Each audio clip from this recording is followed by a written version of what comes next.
The black SUV rolled through the tall gate of Donald's group on Victoria Island. Cameras flashed. Guards stood straight. People whispered, "That's the new CEO." A thin woman stepped into the road and waved with both hands. Her wrapper was torn. Her slippers were old. Her eyes were red from crying. "Johnathan, please," she said, voice shaking. "Help me." He looked out from the back seat in a dark blue suit. The man who once wore a faded t-shirt to work now looked like a king. He knew that face. He knew that voice. It was Sophia, his wife, who once threw him out like trash when she won $10 million. The driver touched the brake. The guards rushed forward. Should Johnathan open the door? Or should he let the car roll past her forever? Before that shocking morning, there was a small one-room apartment in Ajegunle, and a stubborn door that always groaned. The air smelled like kerosene, pepper, and hope. Johnathan slept on a thin mattress on the floor and woke up at 4 a.m. to the sound of generators and Danfo horns. He had a university degree in economics, but life was not fair yet. He could not find a job after many interviews. So he worked as a security guard at a biscuit factory. He checked ID cards, opened gates, and waved buses in and out. He stood for long hours under the sun. At night, he rubbed his feet and told himself, "It will not be like this forever." Sophia was his sunshine. For 5 years of marriage, they had no child, but she tied her wrapper, smiled at him, and made their small place feel full. She always packed his lunch in a clean plastic bowl and said, "Eat well, my love." When people laughed at them, she held his hand and said, "We will rise." But poverty is loud. It talks every day.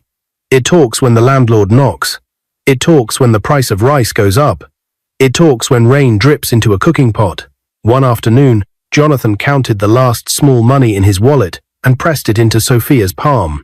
"Buy pepper, onion, small fish," he said. "Let me taste your jollof rice tonight." She nodded. "I will manage it. Don't worry." That same day, a neighbor told her, "There is a promo at the betting shop. Just try small. Maybe luck will smile." Sophia knew the money was for food, but the thought would not leave her head. What if I turn this small money into something big? What if I help us both? She took a tiny part, so small she believed it did not count, and placed a bet. She pressed the line of numbers with fast fingers and a faster heart. Then she went home, cooked jollof with what was left, and prayed. Night fell. The TV in the joint down the street shouted with music and bright lights. People screamed. The anchor lifted a card and called a winning number. Another card, and another. Sophia's heart beat fast. The neighbor screamed, your numbers are there." Then the final card rose. She won.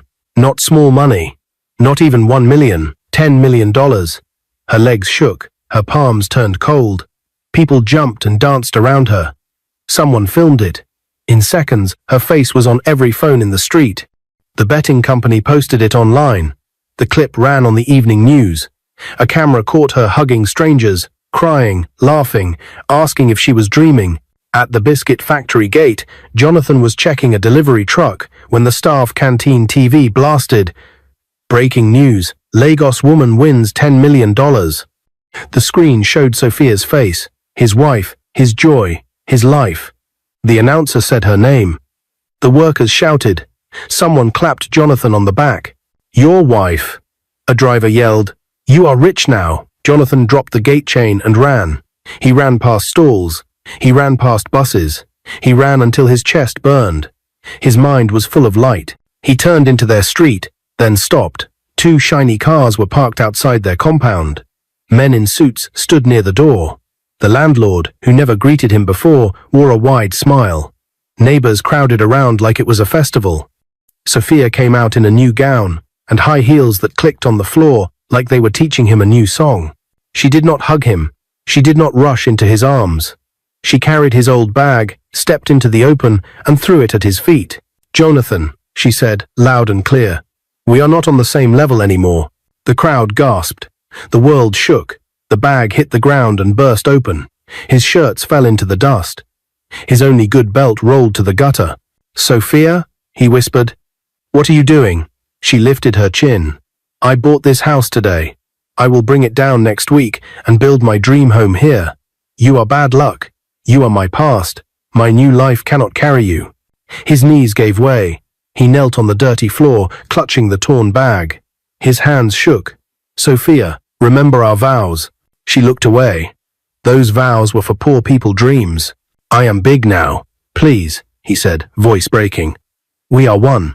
We were hungry together. Don't throw me away now." She pointed at the street. "Out. You are my wife."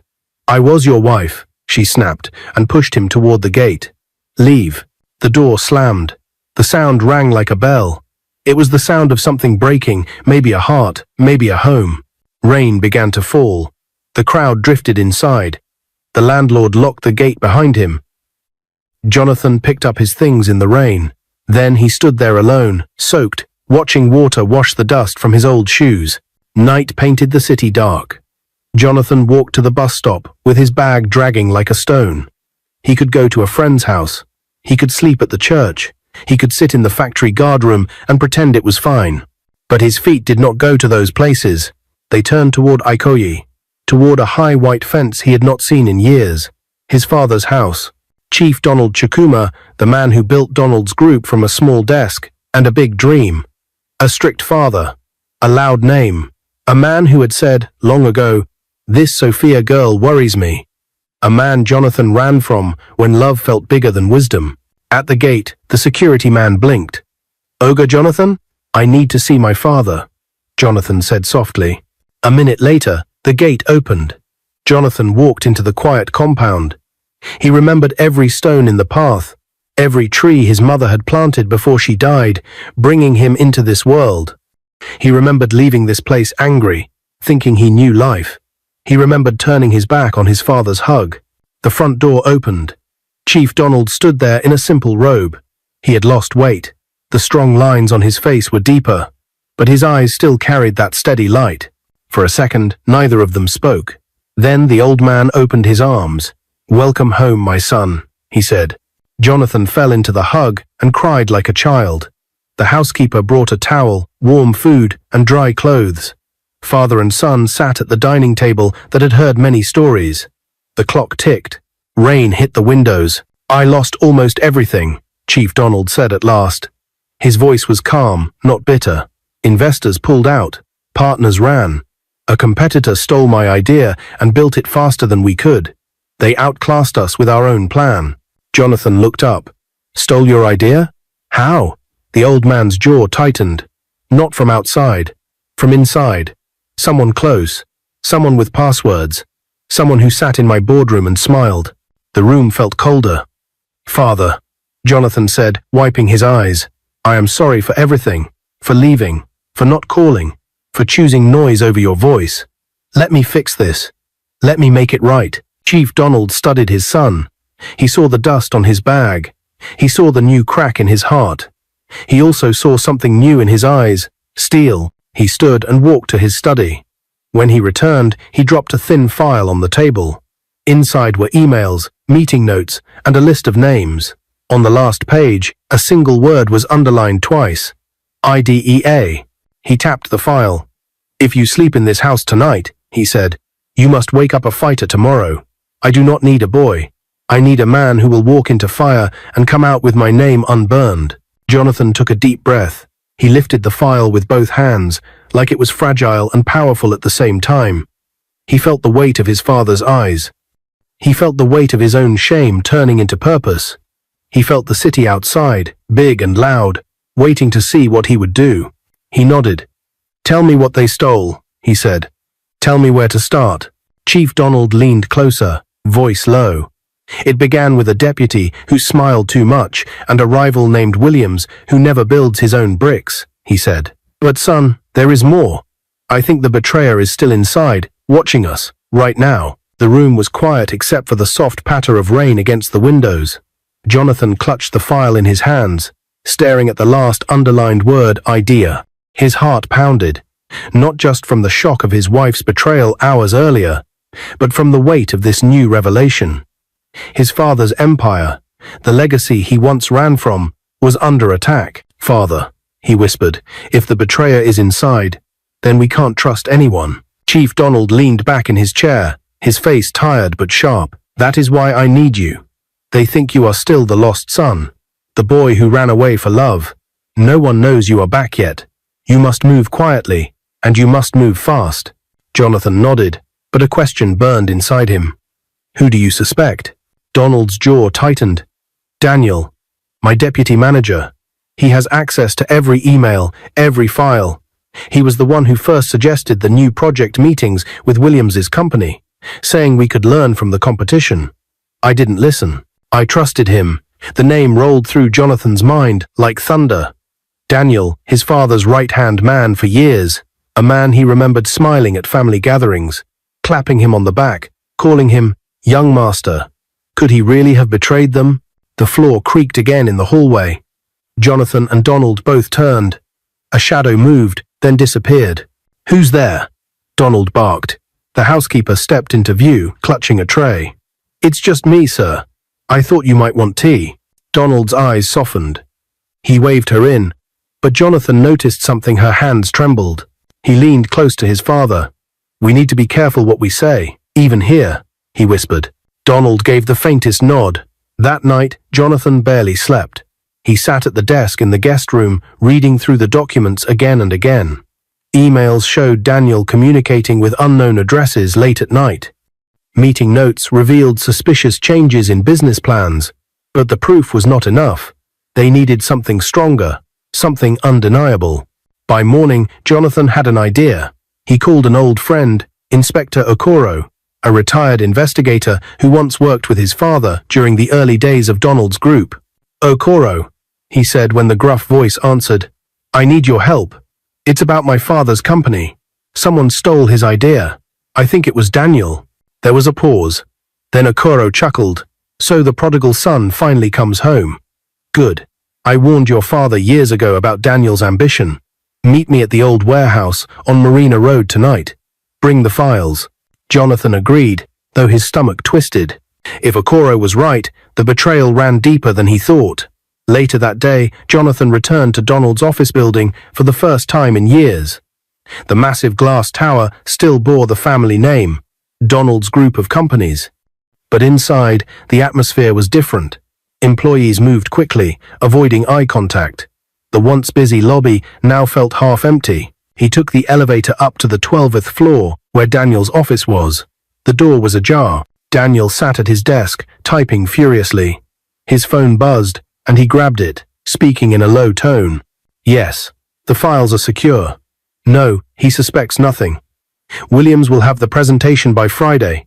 This will finish Donald once and for all. Johnathan's blood ran cold. It was the proof he needed.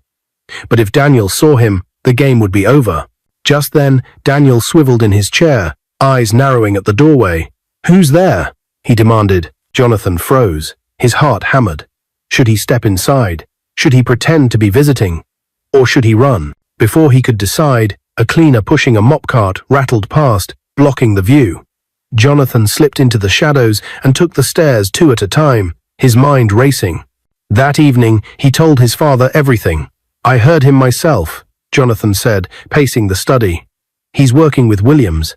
He's still feeding him information. He called it the final blow. Chief Donald closed his eyes. Pain crossed his face. I trusted him more than a son. And now, his fist slammed against the table. He will destroy us. Johnathan leaned forward. No, father, we will destroy him. Tonight, I'm meeting Okoro. We'll get the evidence. Once we have it, Daniel won't just lose his job, he'll face the law. Donald studied his son for a long moment. Then he placed a hand on his shoulder. You remind me of your mother, he said quietly. She never feared storms. She walked into them. Johnathan swallowed hard, his throat tight. Then I'll walk into this one too. Night came quickly. The rain had stopped, leaving Lagos streets wet and shining with neon light. Johnathan wore a plain jacket and cap, carrying the thin file under his arm. He moved carefully, aware that if Daniel suspected anything, he might already have people watching. At Marina Road, the old warehouse loomed, dark and silent. Inside, a single bulb swung from the ceiling, casting long shadows. Inspector Okoro stepped forward, his face older but his eyes sharp. He gripped Johnathan's hand firmly. You've grown, he said. But the fire in your eyes, yes, that's your father's blood. Johnathan passed him the file. I need you to get into Daniel's laptop, his emails, anything. We need proof. Okoro nodded. Already working on it. I have a contact in the cybercrime unit. By tomorrow, we'll have every mail he ever sent to Williams. Johnathan exhaled, relief mixed with fear. If they succeeded, his father's empire could rise again. If they failed, everything would be lost. Suddenly, the warehouse door creaked. Both men spun around. A tall figure stepped inside. A familiar smirk cut across the man's face. It was Daniel. Looking for me? He asked. His voice dripped with arrogance. Johnathan's blood turned to ice. The warehouse smelled of dust and rust, and the single light bulb swung like a pendulum over Daniel's smirking face. Johnathan's heart raced, but he stood his ground. Daniel clapped slowly, the sound echoing in the hollow space.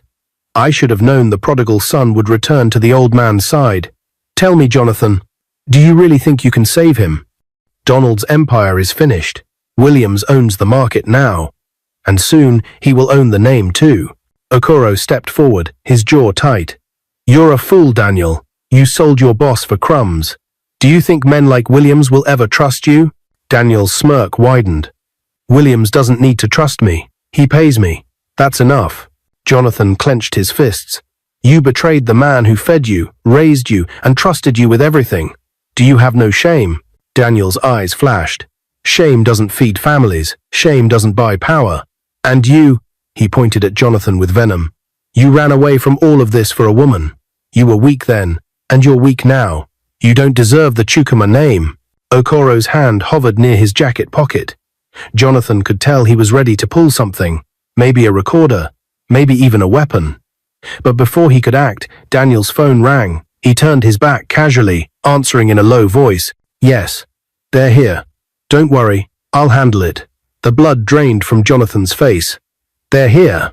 The sound of car doors slamming outside made Johnathan's stomach twist. Through the warehouse cracks, headlights flared. Dark shadows moved outside, at least 4, maybe more. Okoro cursed under his breath. He brought company. Johnathan glanced around. The only exit was the front door, and it was about to be blocked. The walls were thick, the windows chained shut. They were trapped.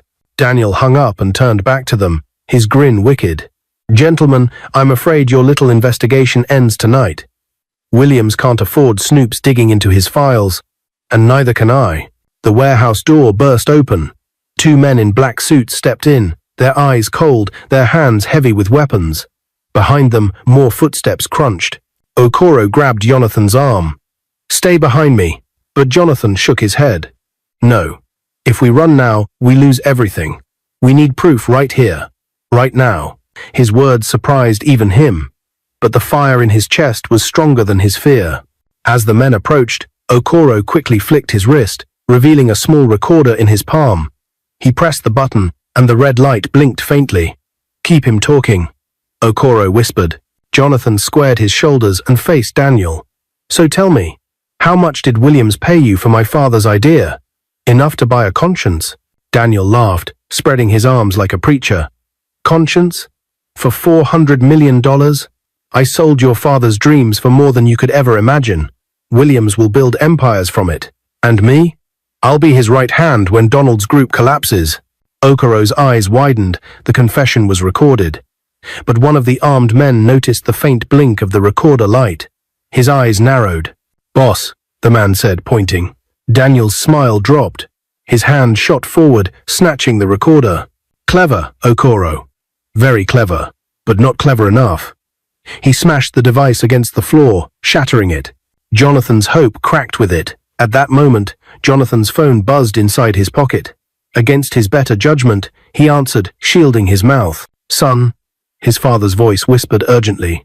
Security cameras near the warehouse picked up movement. Are you safe?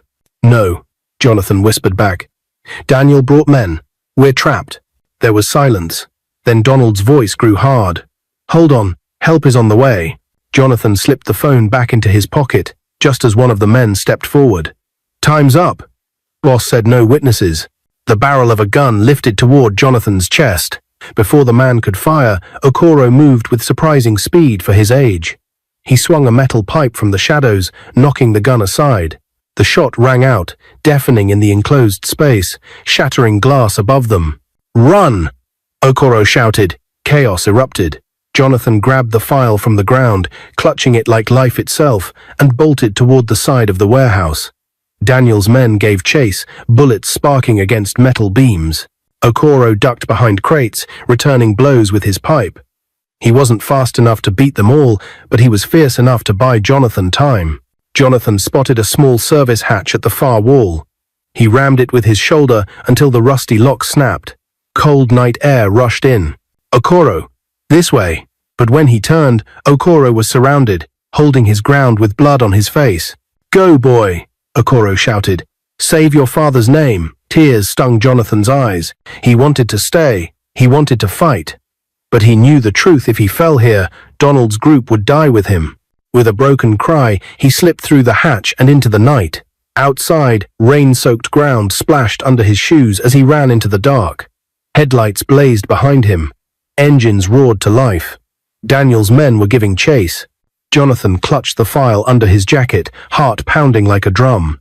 He ducked through alleys, climbed over fences, his body aching but his spirit alive with one thought: "I must not fail father again."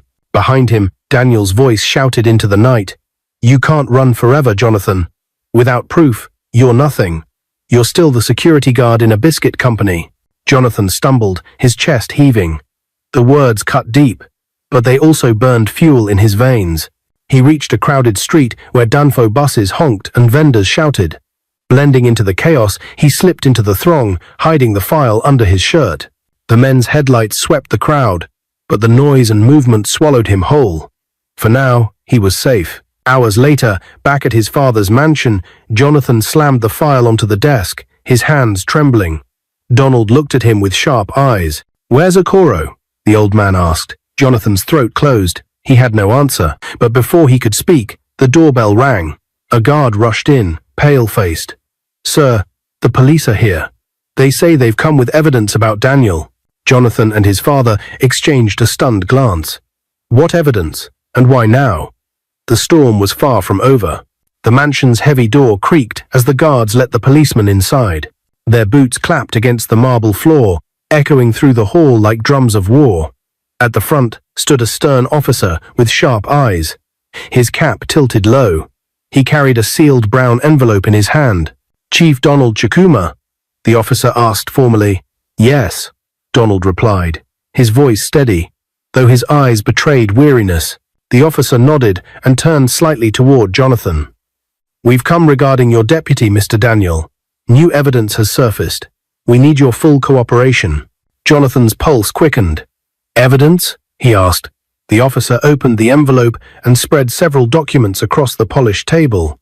The papers contained financial transactions, secret emails, and signatures. Each line screamed of betrayal. The deputy Daniel had been secretly transferring money into an offshore account, millions at a time, paid directly by Williams, the rival CEO. Donald's hand trembled slightly as he picked up one sheet. His face hardened. "So it's true. He sold me out." Johnathan leaned forward, scanning the emails. One message sent by Daniel to Williams read, "The proposal draft is attached. Donald will present it at the board tomorrow. You'll have the advantage if you move before him."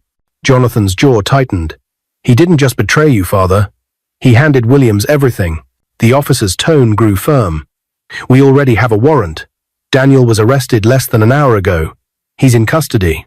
Donald blinked in disbelief. "Arrested? That fast?" The officer nodded. "An anonymous tip gave us access to his cloud backups. Whoever sent it knew exactly where to dig. They claps to be.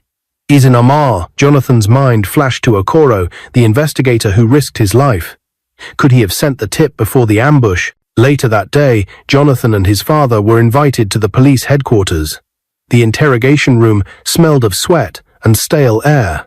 Through the one-way glass, they watched Daniel sit slumped at a metal table, handcuffed, his once proud shoulders now sagging.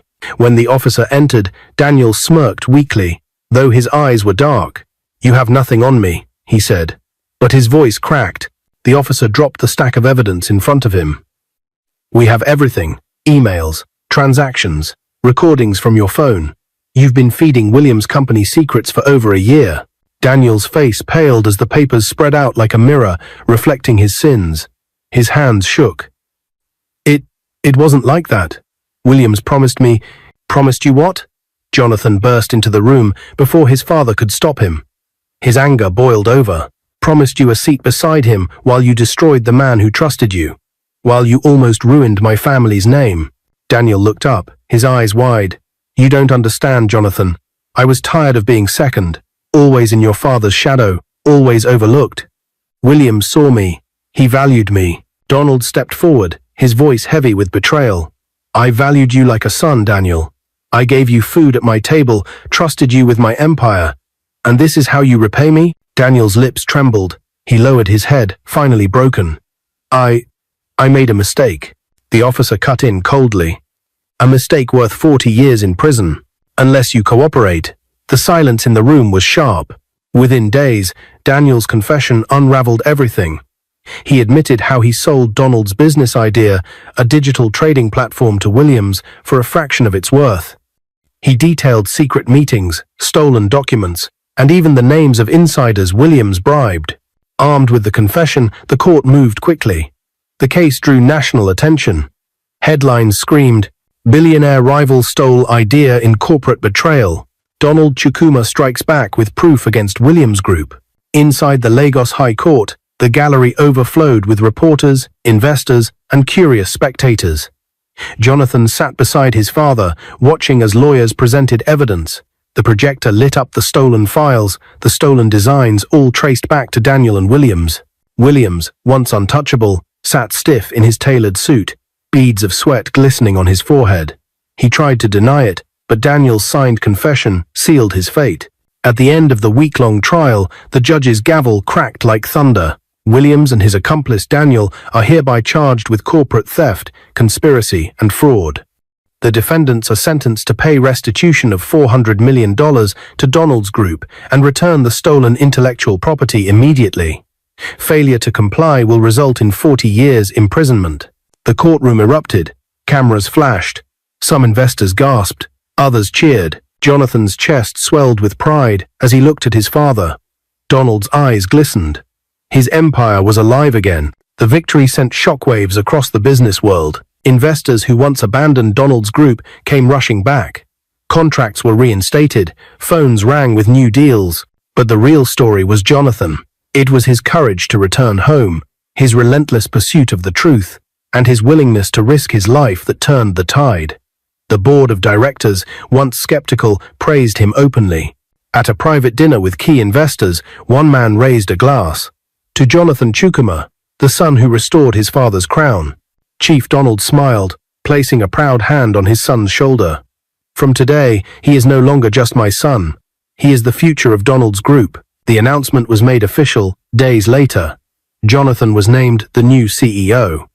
The company shares transferred to his control, making him a billionaire overnight. Meanwhile, across town, Sophia's golden dream crumbled like sand. Her $10 million disappeared faster than she could count it. She believed she had discovered a secret formula to always win bets. She began to stake higher amounts, hundreds of thousands at a time. At first, she won small sums, but greed whispered in her ear, "Why settle for small wins when you can chase 100 million?" She gambled recklessly, each loss burning deeper holes. When her winnings dried up, she sold the mansion she had bought so proudly. She walked into the bank with swollen eyes and trembling hands, convinced that one final bet would bring her back. But luck had turned its back. The final slip failed. Her account ran dry. Sophia, who once stood in designer gowns, now packed her belongings into nylon bags. She rented a small, leaking room on the outskirts of Lagos, far from the glitter she once flaunted. Each night, she stared at the cracked ceiling and whispered, "How did I lose everything?" Then, one morning, her phone buzzed. The news flashed across the screen. Donald's group revived Johnathan Chukwuma, announced as new CEO. Sophia dropped the phone. Her hands shook. Her tears blurred the words. "Johnathan? The same man I threw out? The man I called bad luck? He is now a billionaire?" Her chest tightened. Her pride shattered. For the first time in years, she realized what she had lost. The very next morning, Sophia wrapped herself in a faded scarf and took a bus into the city. When Johnathan's convoy of black SUVs rolled into the headquarters of Donald's group, she stood by the gates, clutching her bag, waving desperately. "Johnathan," she cried, tears streaming down her face.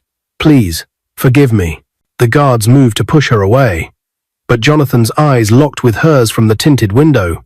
The car slowed. The door handle shifted. Would he open it? Or would he let her drown in the pool of her own regret? The convoy stopped at the tall glass headquarters of Donald's group. Employees stood outside, applauding as their new CEO arrived. Cameras flashed, recording the moment.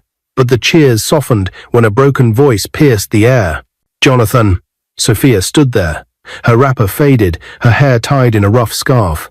Her slippers were worn thin. Her eyes, once proud, once filled with the fire of arrogance, were now red with tears. The guards moved quickly. "Madam, step aside." But Johnathan raised his hand. The door opened and he stepped out, his dark blue suit gleaming under the Lagos sun. For a heartbeat, the world froze. Sophia dropped to her knees on the pavement. "Please, forgive me." Her voice cracked. "I lost everything. The money is gone. The house is gone. I was blind. I thought wealth made me powerful, but I was wrong. Please, take me back. Don't let me die in shame." The crowd murmured. Cameras clicked. Everyone waited for Johnathan's answer. Johnathan's heart ached as he looked at her. Memories rushed back, the nights they shared one loaf of bread, the times she held his hand in the dark, whispering that they would rise together. But the image of her throwing his bag into the street replayed too, cutting deep. He stepped closer, his voice calm but strong. "Sophia, when you won 10 million, I thought our suffering had ended. I rushed home, ready to dream with you, but you threw me out like trash. You said I was your past. You closed the door on our vows." Sophia sobbed harder. "I was foolish. I let greed poison me. Please, Johnathan, I have nothing now. You are the only one who can save me." Johnathan sighed, the weight of the crowd heavy on his shoulders. "I forgave you a long time ago, Sophia. That is why I never asked about you. But forgiveness doesn't erase consequences. The choices you made brought you here." She reached for his leg, clinging to his trousers. "Please, don't abandon me. Give me one more chance." For a moment, silence hung like a knife. Then Johnathan gently stepped back. "I cannot be your husband again," he said softly. "But I will not let you starve. Tomorrow, you will begin work in this company as a senior cleaner. You will earn your pay with dignity. And every day you walk through these doors, you will remember what pride cost you." The crowd gasped. Some pitied her. Others nodded in approval. Sophia bowed her head, ashamed but grateful. "Thank you," she whispered, tears streaming down her cheeks. From that day, Sophia wore the green uniform of the cleaning staff. She scrubbed floors, while Johnathan, flanked by security, walked past in suits worth more than her old bets. Each time she saw him, tears welled in her eyes. Her pain deepened when she discovered who now stood beside him. Monica, her former friend, the same woman who once advised her to throw him out. Monica, now graceful and successful, worked as the company's accountant. Johnathan and Monica spent long hours together, reviewing contracts, building strategies, and laughing softly at old memories. Sophia watched from a distance, her heart breaking. One quiet night, at a garden bar lit by lanterns, Johnathan knelt on one knee before Monica. A small crowd gathered as he opened a velvet box. "Monica," he said, his voice trembling but firm, "you stood by me when I was broken. You believed in me when I didn't believe in myself. Will you marry me?" Tears filled Monica's eyes. She covered her mouth, then nodded. "Yes." The crowd erupted in cheers. Johnathan slid the diamond ring onto her finger as Monica wept with joy. From the shadows, Sophia stood watching, her heart shattering into pieces. She cried silently, blaming herself for letting her pride and greed destroy what she once had. 2 months later, Lagos buzzed with excitement. The wedding of Johnathan Chukuma, CEO of Donald's Group, was the event of the year. Golden drapes lined the grand hall, chandeliers sparkled like stars, and dignitaries filled every seat. Chief Donald, dressed in flowing agbada, held his son's arm proudly as he walked him down the aisle. Monica, radiant in her white gown, glowed with happiness. As they exchanged vows, Donald raised his voice for all to hear. "Today, my son not only found love again, but he restored our name. He is my pride, my heir, the man who will carry this empire forward. The crowd erupted in applause. Sophia, seated far at the back, cried uncontrollably. She had been given permission to attend as a staff member, but each word from Donald felt like salt on her wounds. She remembered the day she had thrown Johnathan out and realized she had thrown out her destiny too. 1 year later, the Chukuma mansion was filled with joy again. Monica, now glowing with motherhood, cradled 2 baby boys twins named Johnson and Nelson. Johnathan kissed her forehead gently, pride shining in his eyes. Chief Donald lifted the twins high. "The legacy continues," he declared, his voice booming with joy. The family celebrated, surrounded by laughter, music, and love. The empire that had almost been destroyed now stood taller than ever. Meanwhile, Sophia continued her work as a cleaner in the company. Each morning she polished the floors. Each evening she left silently, her heart heavy with regret. She often paused by the giant glass wall of the headquarters, staring at Johnathan's office on the top floor. She would whisper, "That could have been me," then return to her mop. But Johnathan never looked down with hate, only pity. Life had turned full circle. Sophia had gambled away not just her money, but her marriage, her dignity, and her future. Johnathan, the man she once called bad luck, had risen to heights she could never touch again. From a biscuit factory security guard to a billionaire CEO, Johnathan's story became one of Lagos's most powerful tales of resilience and grace. And every time he walked into his office, Sophia's bowed figure in the corner stood as a living reminder of what pride, greed, and betrayal could cost. What is your view about this story? Where are you watching from? If you enjoyed this story, comment, share, and subscribe to our channel for more interesting stories.